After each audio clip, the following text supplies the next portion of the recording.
The grand chamber of the Galactic Council sparkled under the light of 3 artificial suns. 2,000 representatives from different alien species sat in rising circular tiers, their voices mixing into a low buzz of conversation. Some had tentacles, others had wings, and a few were just clouds of gas in containment suits. Representative John Smith stood at the speaker's platform, his old human frame looking small against the massive display screen behind him. He was the only human in the room. After serving 15 years as Earth's secret watcher for the Council, he knew this moment would change everything. Distinguished members of the Council, he began, his voice clear and strong. I come with an urgent warning about a species my team has been watching. They call themselves humans. Laughter rippled through the chamber. Another primitive species called out someone from the upper tiers. Smith pressed a button, and the screen lit up with images of Earth's cities, armies, and space stations. They went from horse carts to space travel in less than 200 years, he said. They survived multiple world wars. They faced planet-wide disasters and kept going. And now, they're at the edge of discovering faster-than-light travel. The council leader, a tall being with silver skin, leaned forward. Many species advance quickly, Observer Smith. Why should this concern us? Smith showed new images, humans fighting in different environments, building in extreme conditions, surviving in places that should kill them. Because humans are different. They don't just survive, they adapt. They don't just learn, they improve. And most importantly, they never, ever give up. He played a video of human special forces training, then switched to clips of emergency responders saving lives during disasters. Look at their history. Every time they faced extinction, they came back stronger. They turned their failures into stepping stones. They learn from their enemies and improve upon their methods. The Meridian Empire's representative, Lord Green, stood up. His blue scales shimmered as he laughed. They look soft, weak. Their bodies break easily. Their lifespans are short. What threat could they pose to advanced civilizations like ours? Smith shook his head. That's exactly why they're dangerous. Humans know they're physically weaker than many species, so they build tools. They make machines. They create weapons. They look at something more powerful than themselves and think, how can I beat that? He showed more images, humans working in space, under the ocean, in burning buildings, and frozen wastelands. They live everywhere on their planet. In deserts, in ice, in mountains, in forests. They eat almost anything. They survive almost anywhere. And they never stop trying to go further, reach higher, get stronger. Surely you're overreacting, said Lord Green. They haven't even achieved unified planetary government. No, Smith agreed. They have something more dangerous: competition. Their nations compete and cooperate at the same time. They fight among themselves but unite against outside threats. They steal each other's ideas and improve them. They're like a massive testing ground for new technologies and tactics. The council leader raised a hand for silence. What do you suggest, Observer Smith? Leave them alone, Smith said firmly. Give them time to mature as a species. Don't interfere. Don't try to conquer them. Don't underestimate them. Because if you do, he paused, looking directly at Lord Green, you will regret it. Lord Green stood again. The Meridian Empire has conquered 1,000 worlds. We've ruled this sector for 10,000 years. These humans don't even register as a threat to us. Smith gathered his papers. Then you haven't been listening. I've lived among humans. I've studied them. And I'm telling you, if you push them, they will push back harder. If you try to conquer them, they will learn your weaknesses. If you fight them, they will adapt to beat you. As he walked out of the chamber, the council erupted in debate. Most laughed at his warning. Some called him paranoid. A few looked worried. But Lord Green was already sending a secret message to the Meridian Empire's fleet. He saw an opportunity for an easy conquest, a chance to grab a resource-rich planet with primitive defenders. He would learn the hard way why Smith's warning should have been heeded. The humans were about to teach the galaxy a lesson it would never forget. The massive Meridian ships appeared on Earth's early warning systems on a quiet Tuesday morning. 20 warships, each the size of a small city, emerged from light speed at the edge of the solar system. Their hulls gleamed blue-silver in the distant sunlight. Captain Tom Baker stood in the United Earth Defense Command Center, watching the main screen with narrow eyes. Around him, military officers from different nations worked together, their past differences forgotten in the face of this new threat. "They're broadcasting on all frequencies," reported Lieutenant Ray. "They say they come in peace." Tom didn't believe that for a second. He had spent years studying patterns in deep space signals. These ships were positioned in attack formation, not a diplomatic one. The alien message played through the command center speakers. "People of Earth, we are the Meridian Empire. We come to offer you protection and guidance. Your species shows promise. Under our wise leadership, you will flourish." General White, the head of Earth Defense, stepped forward. "Protection from what?" she asked quietly. "And why bring more ships to a diplomatic meeting?" The Meridian's next message was smooth, practiced. They spoke of dangerous species in the galaxy, of their long history of helping primitive worlds develop. They offered technology, knowledge, and safety, all in exchange for Earth accepting their oversight. Tom noticed something odd in their transmissions. Behind the main message, hidden in the background frequencies, there were other signals. Military commands. The Meridians were already preparing for something. "Sir," he said to General White, "they're trying to hack our satellites." The general nodded. She had expected this. "Activate Protocol Deep Shield," she ordered. Across Earth, hidden defenses came online. For years, humanity had been preparing for this moment. They had captured and studied alien probe ships, reverse-engineered crashed scout vessels, and built their own versions of advanced technology. All in secret. The Meridian ambassador, appearing on the main screen, looked surprised when his first cyber attack failed. His blue scales rippled in what humans would later learn was a sign of annoyance. "We only wish to help," the ambassador said smoothly. "As a sign of trust, we will establish peaceful observation posts in your solar system." Without waiting for Earth's response, smaller Meridian ships began breaking away from the main fleet. They headed toward Mars, Jupiter's moons, and other strategic points in the solar system. Tom watched the tactical display and smiled slightly. The aliens were following exactly the pattern that Earth strategists had predicted. They thought humans were primitive, easily fooled, and helpless. In secret bunkers around the world, Earth's leaders met. In hidden bases, human soldiers trained on captured alien technology. In underground labs, scientists finished adapting Meridian tech they had stolen from scout ships over the years. "Accept their offer," General White ordered after consulting with the World Council. "Let them think we're naive." Tom stepped up to the communication array. "Meridian Ambassador," he said respectfully, "Earth welcomes your friendship. We are honored by your offer of protection." The ambassador's scales shifted to a pleased purple color. These humans were reacting just as expected. Grateful, submissive, easily controlled.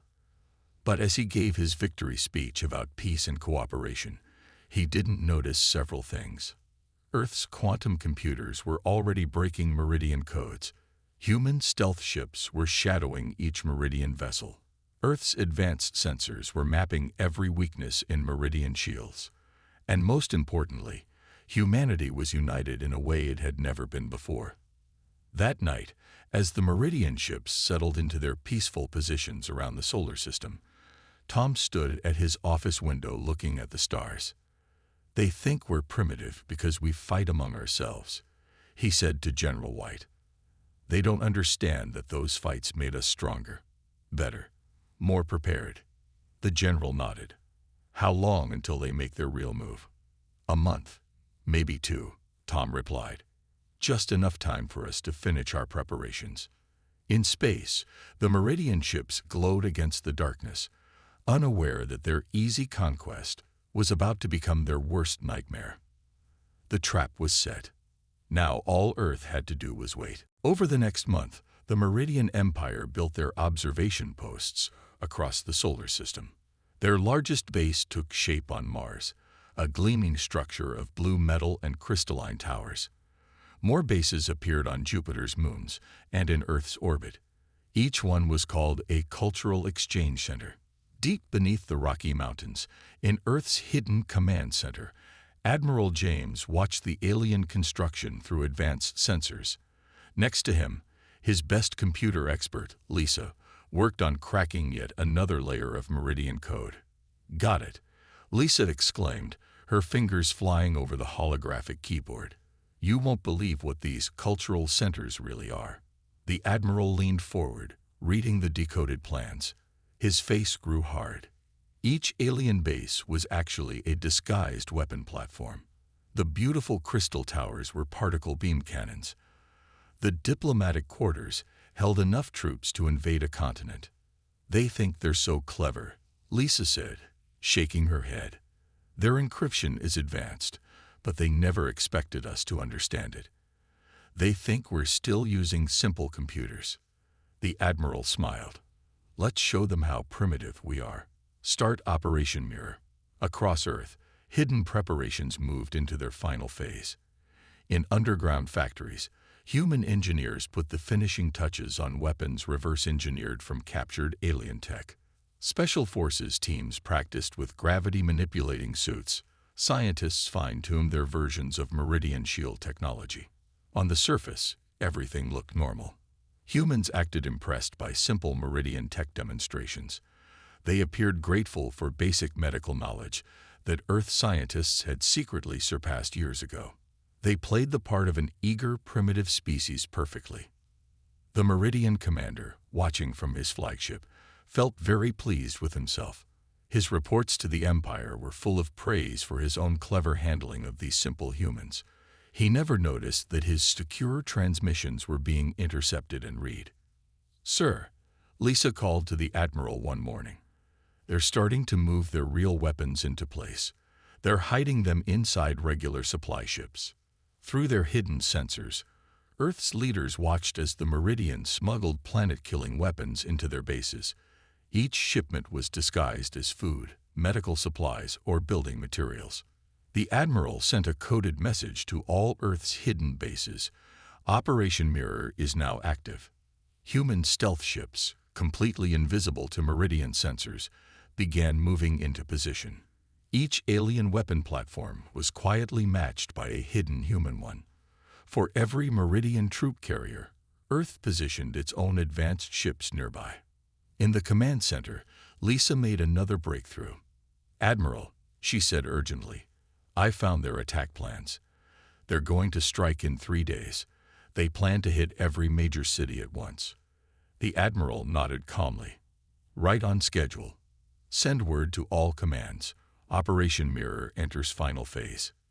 That night, as the Meridian commander relaxed in his flagship, congratulating himself on fooling the humans so easily, he had no idea that every word he spoke was being recorded. Every plan he made was known. Every weapon he thought was secret had already been studied and countered. In cities across Earth, people went about their normal lives, but underground final preparations were being made. Soldiers kissed their families goodbye and headed to hidden bases. Engineers ran final checks on shield systems that the Meridians didn't know existed. The hardest part, the Admiral told his staff, was keeping our real technology hidden, making them think their sensors showed them everything. Lisa laughed softly. "They're so convinced they're superior that they never thought to look deeper. Never questioned why breaking into our systems was just a little too easy."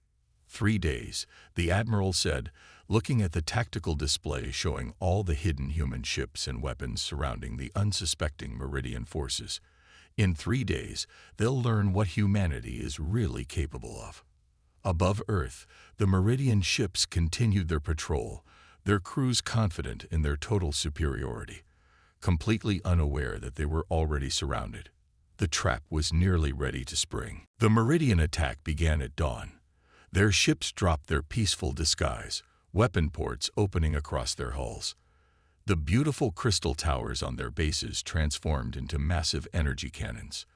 Their commander's voice boomed across all frequencies. Humans, surrender now. Your primitive civilization is now under Meridian control. In the Rocky Mountain Command Center, Admiral James watched calmly. Right on time, he said. Start the counter. The Meridian ships fired their first shots. Powerful energy beams aimed at Earth's major cities. But something strange happened. Their weapons didn't hit any targets. Instead, the beams disappeared into invisible shields that suddenly shimmered into view around every city. Impossible, the Meridian commander shouted. Their technology isn't advanced enough for planetary shields. Then things got worse for the aliens. Their ship controls started failing. Weapons systems shut down. Navigation computers showed wrong coordinates. Each alien vessel began experiencing mysterious problems. Lisa, working at her control panel, allowed herself a small smile. The simple computer systems they'd let the Meridians hack over the past months had been a trap.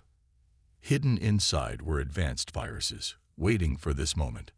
All human forces. Admiral James broadcast. Execute Operation Mirror.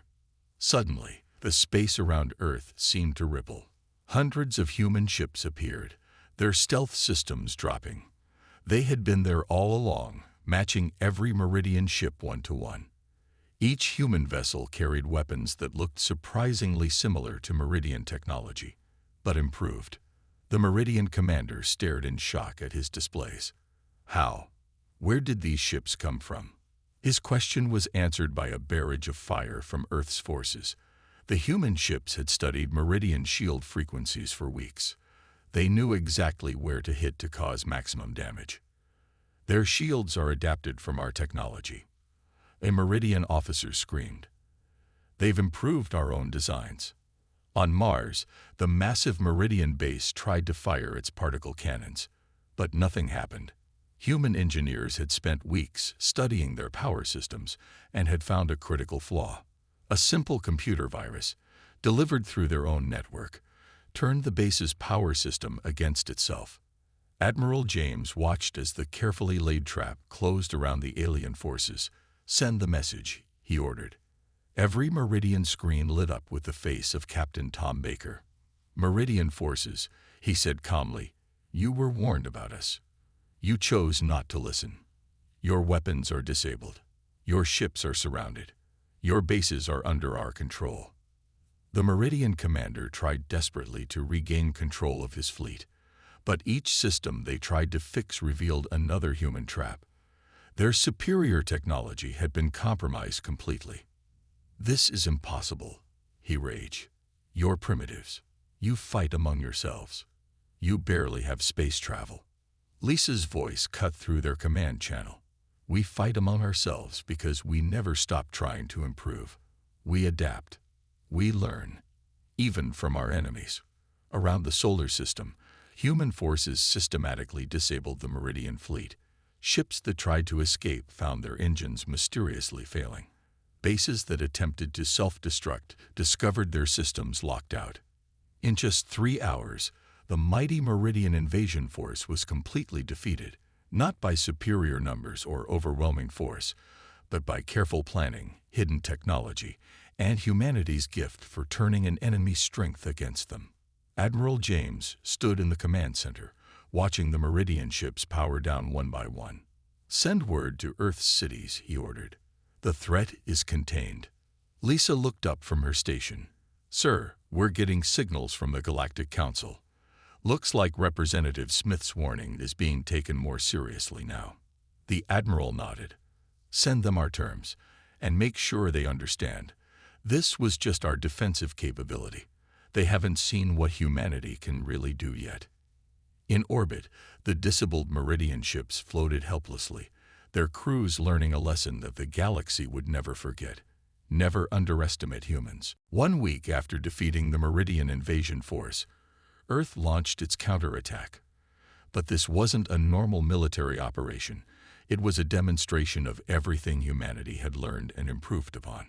In the captured Meridian flagship, now renamed Earth Victory, Admiral James addressed the combined human fleet. Ships of all designs filled the view screen, some built by humans, others captured and enhanced, and many combining both human and alien technology in new ways. Today, he announced, we show the galaxy why Representative Smith warned them about us. The fleet jumped to light speed, but not using Meridian engines. Human scientists had studied alien technology and made it better. The ships moved faster, used less power, and left no trace in space that could be tracked. At the first Meridian colony world, the defenders couldn't believe their sensors. The human fleet appeared from nowhere, their improved stealth systems making them invisible until the last moment. But Earth's ships didn't open fire. They didn't need to. Lisa, now commanding her own ship, activated their new weapon, the signal override. Every Meridian defense system, every computer, and every communication device received a simple message: surrender or be disconnected. They laughed at our computer skills, Lisa said to her crew. They thought electromagnetic warfare was primitive. Let's show them how wrong they were. When the colony refused to surrender, Lisa pressed a button. Instantly, every piece of Meridian technology on the planet shut down. Their mighty defense shields, their advanced weapons, their gravity generators, all turned off by human computer codes that had been hiding in their systems for weeks. The colony surrendered in 2 hours. This pattern repeated across Meridian space. Earth's fleet didn't destroy or conquer. They simply showed up, demonstrated their complete control over Meridian technology, and accepted surrenders.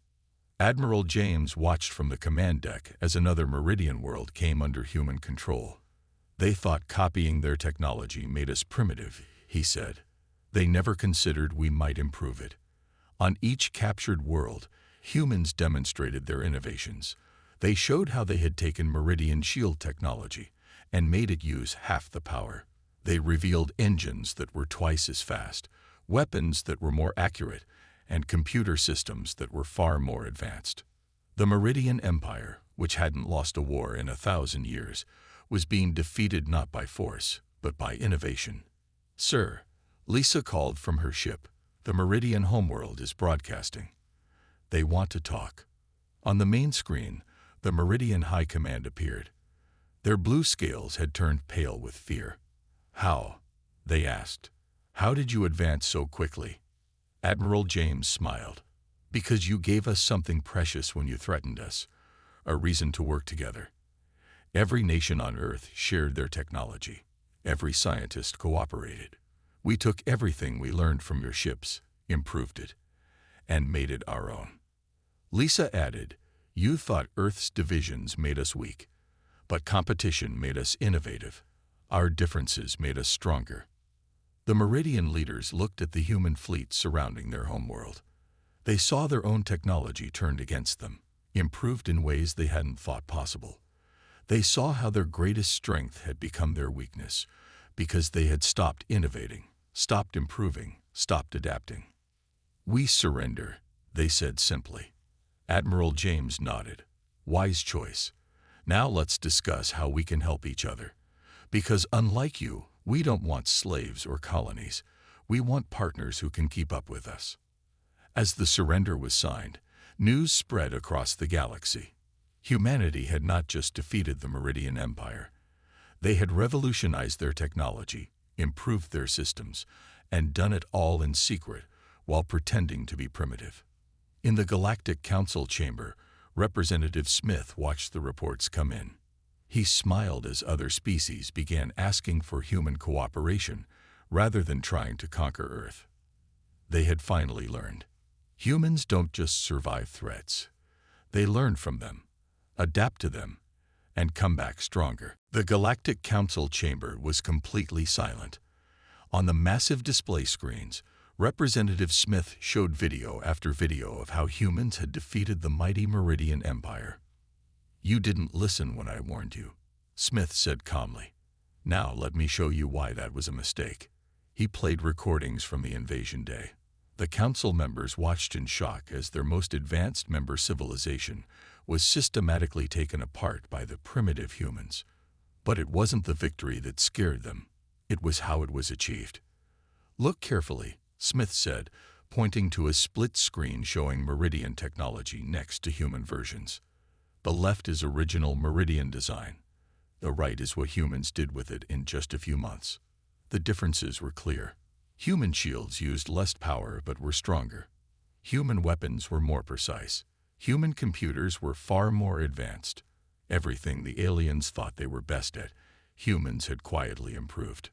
Lord Green, the Meridian representative who had dismissed Smith's warning, sat in shame as his empire's secrets were exposed. His blue scales had turned almost white with fear. "But how?" asked the council leader. "How did they advance so quickly?" Smith smiled. "Let me introduce someone who can explain that." He stepped aside as Admiral James walked into the chamber. The Admiral's simple human uniform stood out among the elaborate alien clothes. "The answer is simple," he said. "You all thought our fighting among ourselves was a weakness. But every war taught us something new. Every conflict forced us to innovate. We never stopped trying to get better." He showed more images: Earth's hidden shipyards, underground research labs, and testing facilities. While the Meridians watched our public technology, this is what we were really doing, taking their designs and asking, how can we make this better? Lisa stepped forward next, her computer expert badges gleaming. "You thought we were primitive because we still used electronic warfare, but that's exactly how we beat you. While you focused on big weapons, we learned to turn your own technology against you." The council watched in amazement as she demonstrated how human computer viruses had taken control of Meridian systems, how Earth's hackers had hidden in alien networks for months, how human engineers had found and fixed flaws in alien technology that had existed for centuries. "Here's the most important thing you need to understand," Admiral James said. "We didn't just copy your technology. We improved it, made it our own. Because that's what humans do. We adapt, we innovate, we overcome." The council leader stood slowly. "And now, what does Earth want?" "Partnership," James replied. "Real partnership, not your protection or your guidance. We want to trade knowledge, to learn from each other. Because unlike the Meridians, we know we can always get better." Smith took the floor again. "I warned you about humanity's potential. Now you've seen it. The question is, what will you do with this knowledge?" The council chamber erupted in discussion. Some species were afraid. Others were excited. Many were already asking about trading with Earth. The Meridians sat quietly, their empire in ruins, learning the hard way what happens when you underestimate humans. "There will be changes," the council leader announced finally. "The Meridian Empire must pay for their unprovoked attack. And humanity," he looked at Admiral James with new respect, "will be offered full council membership immediately." As the session ended, Lord Green approached Admiral James. "We had no idea," he said quietly. "We thought we were so superior." James smiled. "That was your biggest mistake. You stopped learning, stopped improving. Humans never stop. We will always push further, reach higher, get better." In the background, Lisa was already talking with alien engineers, showing them how humans had improved their technology. Several species were crowding around, eager to learn. The galaxy was changing, and at its center stood humanity, not as conquerors, but as innovators, teachers, partners, just as Representative Smith had predicted. 1 year after Earth joined the Galactic Council, the galaxy had changed in ways no one expected. The Grand Council chamber now featured a new addition, a simple wooden desk among all the fancy alien seats. This was the human section, and its simplicity sent a powerful message. Humans cared about function over appearance. Admiral James sat at this desk, now serving as Earth's main representative. On the massive screens above, reports showed how human innovation was spreading across the stars. More than 50 alien species had signed technology-sharing agreements with Earth. Humanity's greatest achievement wasn't defeating the Meridian Empire, James told the council. It was what we did afterward. The screen showed new hybrid ships across the galaxy. Some used human computer systems with alien engines. Others combined alien weapons with human targeting systems. Each design was better than the original. Lisa, now head of the Galactic Technology Exchange Program, stood to present her report. In just 1 year, cooperative projects with humans have produced more innovations than the last 100 years combined. She displayed a chart showing how human ways of thinking had changed things. Ship engines were 40% more efficient. Defense shields used 60% less power. Computer systems were 300% faster. Medical technology had advanced by decades. Space travel was safer and quicker. The Meridian Empire, once the most powerful force in the galaxy, had changed too. Under the peace treaty, they had to pay Earth back for their attack. But instead of taking their money or ships, humans asked for something different. They wanted the Meridians to learn. "Send your young people to Earth," James had told them. "Let them study in our universities. Let them learn how we think, how we solve problems. That's worth more than any payment." Now, 1 year later, Meridian students worked alongside human scientists. Their natural talent for engineering, combined with human creativity, was producing amazing results. Representative Smith, still serving as humanities advisor, smiled as he watched alien species learning human ways of thinking. "The greatest weapon humans have," he told the council, "isn't their technology. It's their ability to look at something and ask, how can this be better?" The council leader, who had once doubted Smith's warning, now regularly asked for human advice. "You've changed how we think about progress," he admitted. "We were stuck in old ways. Humans showed us how to innovate again." But it wasn't all about technology. Humans brought other changes to galactic society. Problems were solved through teamwork instead of orders. Different viewpoints were welcomed instead of rejected. Competition was seen as a way to improve, not just win. Failure became a learning opportunity, not a disgrace. Lisa's favorite change was in education. "Alien schools used to just teach facts," she said. "Now they teach how to think, how to question, how to improve. That's the human way." The Meridians had learned their lesson well. Their new leader, who replaced Lord Green, worked closely with humans. "We thought we were teaching them," she said. "Instead, they taught us how much more we could become." As the council session ended, Admiral James looked at the stars through the chamber's crystal walls. Earth ships and alien vessels flew together, each making the other better. Human innovation and alien technology were combining in ways no one had imagined. "A year ago, they thought we were primitive because we kept changing, kept fighting, kept trying new things," he said to Smith. "Now they understand. That's exactly what makes humanity strong." Smith nodded. "They ignored my warning about humans, and they regretted it. But in the end, that led to something better than anyone expected." The galaxy had learned an important truth: never underestimate humans, not because they're dangerous, but because they'll always surprise you with how much better they can make things, including, as it turned out, the entire galaxy itself.